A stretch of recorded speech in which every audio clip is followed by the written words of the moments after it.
But আমার মনে হয় যে ওর উপলব্ধি এটাই যে যেহেতু ওয়ানডে ম্যাচ আমাদের সামনে খুব কাছাকাছি ওয়ানডে ম্যাচ নেই, এতদিন অপেক্ষা করাটা যুক্তিসঙ্গত মনে করেন। মাঠ থেকে বিদায় নিতে রাজি হননি মুশফিক। ক্লাব সতীর্থদের অভিবাদন, এ বছরই অবসরে যাবেন মাহমুদুল্লাহ। ঢাকা লিগে পারভেজ ইমনের সেঞ্চুরি, আবাহনী মোহামেডানের প্রথম জয়, পার্টেক্সকে একাই জেতালেন আলাউদ্দিন বাবু।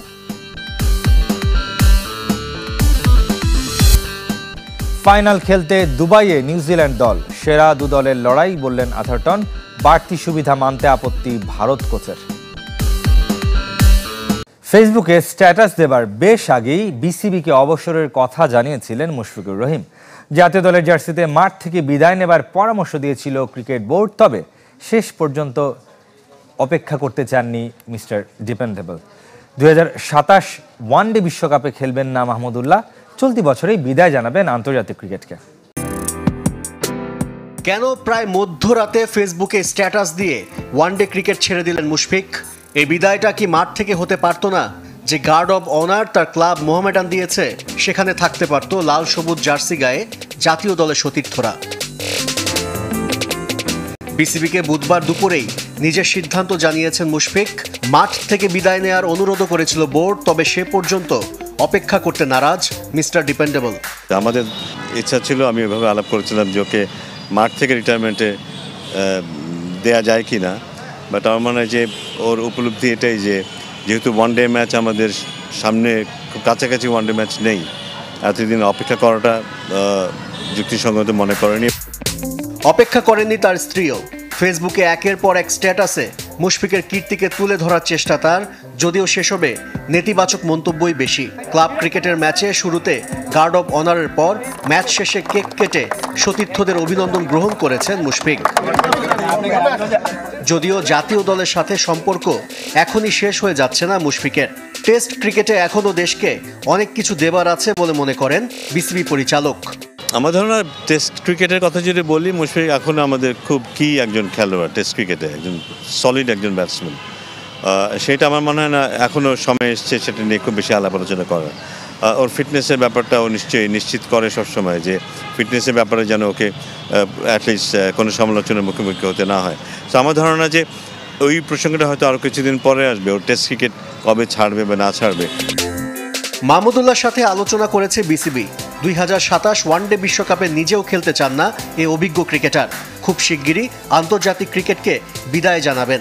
2027-এর মধ্যে যে ওরা থাকতে পারছেন এটা নিজেরা উপলব্ধি করে এবং ওরা নিজেরা এগিয়ে এসে আমাদেরকে সে কথাটাই বলেছে কিন্তু যে 2027-এর যে পরিকল্পনা সেখানে নতুনদেরকে জায়গা করে দেওয়ার ব্যাপারে, সেখানেও তাদের যে দায়বদ্ধতার ব্যাপার আছে, এখানে যে দায়িত্ববোধের ব্যাপার আছে সেটার পরিচয় তারা দিয়েছে কিন্তু।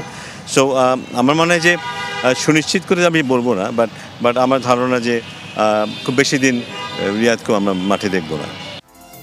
পাকিস্তানের বিপক্ষে সিরিজে ক্যারিয়ারের ইতি টানতে পারেন মাহমুদুল্লাহ। মাঠ থেকে মুশফিককে বিদায় দিতে পারলে ভালো লাগতো বলে জানিয়েছেন জাতীয় দলে তার সতীর্থ শরীফুল ইসলাম। সিনিয়র হয়ে জুনিয়র ক্রিকেটারদের আগলে রাখতেন বলে স্মৃতিচারণ করেছেন এই বাঁহাতি পেসার। যখন কিপিং করে তখন আমাকে একদিন বলে ম্যাচের চলাকালীন যে আমি বোলিংয়ে গেলে ওনার কনফিডেন্সটা বাড়ে, এই জন্য কিছু একটা হবে। সো ওই একটা কথা আমাকে আজও অনুপ্রেরণা দেয়। সো ওনার কাছে আমি এই কথাটার জন্য ওনাকে আমি অনেক অনেক থ্যাঙ্কস। এবং ওনার বিদায় তো আমার খুব ইচ্ছা ছিল যে ম্যাচ চলাকালীন অবস্থা আমি যদি ওনার সাথে শেষ ম্যাচটা খেলতে পারতাম আমার হয়তো ভালো লাগতো। আনফর্চুনেটলি খেলতে পারিনি। সো ওনার জন্য শুভকামনা রইল। ঢাকা প্রিমিয়ার লিগের খবর জানাবো এবার। দ্বিতীয় ম্যাচে এসে প্রথম জয় পেয়েছে আবাহনী এবং মোহামেডান। জাতীয় দল থেকে অবসরের পরদিন মাঠে নেমেছিলেন মুশফিকুর রহিম। ব্যাট করার সুযোগ না পেলেও সতীর্থদের কাছ থেকে পেয়েছেন গার্ড অব অনার। আকাশী নীল জার্সিতে সেঞ্চুরি দেখা পেয়েছেন পারভেজ ইমন।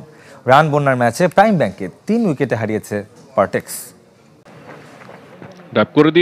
প্রিমিয়ার লিগে একই পথের পথিক আবাহনী মোহামেডান। দ্বিতীয় ম্যাচে এসে প্রথম জয়। তিনি ম্যাচের শেষ শটটা খেলেছেন। টসে ফিল্ডিং এ নামা মোহামেডান ক্রিকেটাররা গার্ড অব অনার দেয় দলের অভিজ্ঞ মুশফিকুর রহিমকে। ওয়ানডে অবসরের পরদিন মাঠে নেমেছিলেন, তবে ব্যাট হাতে নামতে হয়নি। স্টাম্পের উপরের বল 222 রানে রূপগঞ্জ টাইগার্সকে থামিয়ে জয়ের ভিত রচনা করে মোহামেডান বোলাররা। ইবাদত হোসেন, তাইজুল ইসলাম ও মেহেদী হাসান মিরাজ নিয়েছেন 2টি করে উইকেট। সেখানে রয়েছেন। জবাবে তামিম ইকবাল আরও এক ম্যাচে ব্যর্থ, ফিরেছেন 14 রানে। তবে বাকি কাজটা করেন মাহিদুল ইসলাম অঙ্কন ও তাওহিদ হৃদয়, দুজনে গড়েন 119 রানের অবিচ্ছিন্ন জুটি। অঙ্কন করেছেন 81 রান, আর হৃদয় 150-র বেশি স্ট্রাইক রেটে খেলেন 74 রানের ইনিংস। একটা বেটার টোটাল করে নিতে পারলে সেটা বিকেএসপির 4 নম্বর মাঠে দিনের একমাত্র সেঞ্চুরি পেয়েছেন পারভেজ হোসেন ইমন। 126 রানের ইনিংস সাজানো ছিল 9-4 ও 8-6। মিঠুন ফিরেছেন 72 করে। শেষ দিকে মুসাদ্দেক হোসেন ও মাহফুজুর রাব্বির ব্যাটে 323 রানের পুঁজি পায় আকাশী নীলরা। আবারও লফটেড শট ক্যাচ হতে পারে। প্রথম ম্যাচে মোহামেডানকে হারিয়ে চমক দেখানো নবাগত গুলশান ক্রিকেট ক্লাব এদিন আর পারেনি। রাকিবুল হাসানের ঘূর্ণি আর মৃত্যুঞ্জয়ের পেস তোপে মাত্র 161 রানে all out. Deep backward square লেগে রান বন্যা হয়েছে প্রাইম ব্যাংক ও পার্টেক্স স্পোর্টিং ক্লাবের ম্যাচেও।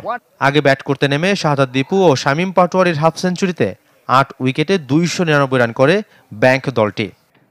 এবারে ফুল টস জেলিভানে জবাবে 2 ওভার ও 3 উইকেট হাতে রেখে এই রান টপকে যায় পার্টেক্স।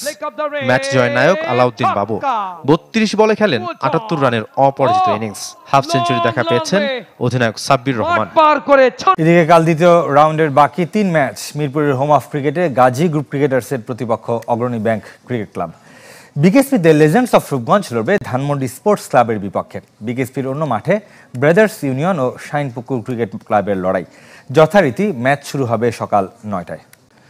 চ্যাম্পিয়ন্স ট্রফির ফাইনাল খেলতে দুবাইয়ে নিউজিল্যান্ড দল। মাঝে অবশ্য আরও 2 দিন সময় পাচ্ছে বিশ্রাম এবং অনুশীলনের জন্য। তবে ভারতের জন্য শুধুই অখণ্ড অবসর। সেরা 2 দল ফাইনালে উঠেছে বলে মন্তব্য করেছেন মাইকেল আথারটন। দুবাইতে ভারতের সঙ্গে গ্রুপ ম্যাচ খেলে সেমিফাইনাল খেলতে লাহোর, সেখান থেকে আবার দুবাইয়ে নিউজিল্যান্ড দল। লক্ষ্য ফাইনাল। আর ভারত দুবাইতে সেই যে এসেছে নড়াচড়ার প্রয়োজন নেই। তারপরও এটাকে বাড়তি সুবিধা বলতে নারাজ ভারত কোচ গৌতম গম্ভীর। প্রথমত এটা নিরপেক্ষ ভেন্যু, আমাদের জন্য যা অন্যদের জন্য তা। এখানে আমরা খুব বেশি খেলিনি। এই মাঠে সবশেষ আমরা কবে খেলেছি মনে করতে পারি না। আর আমরা এই মাঠে একদিনও অনুশীলন করিনি। করি আইসিসি একাডেমি মাঠে, যেখানকার সাথে এখানকার কন্ডিশন সম্পূর্ণ আলাদা। পুরো বিশ্ব একদিকে আর ভারত আরেকদিকে। সবার সমালোচনা উপেক্ষা করে নিজেদের সুবিধাটাই অন্য সব আইসিসি ইভেন্টের মতোই এবারও প্রাধান্য টিম ইন্ডিয়ার। সেমিফাইনাল জয়ের নায়ক কেন উইলিয়ামসন জানেন নানা প্রতিকূলতার বিপক্ষে লড়তে হবে তাদের। ভারত দারুণ দল এবং খুবই ভালো খেলেছে।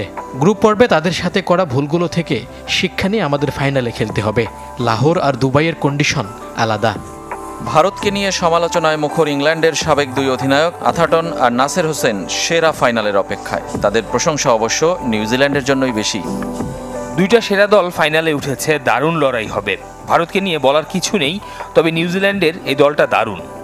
নিউজিল্যান্ড তাদের সেরা সময় আছে। অনেক টাফ ক্রিকেটার এই দলে। কেন উইলিয়ামসনের মতো সিনিয়র যেমন আছে, তেমনি রাচিনের মতো তরুণও। তবে নিউজিল্যান্ডের প্রেরণা হতে পারে 2000-এর চ্যাম্পিয়ন্স ট্রফি। সেবার ফাইনালে ভারতকে হারিয়ে শিরোপা জিতেছিল ব্ল্যাক ক্যাপস।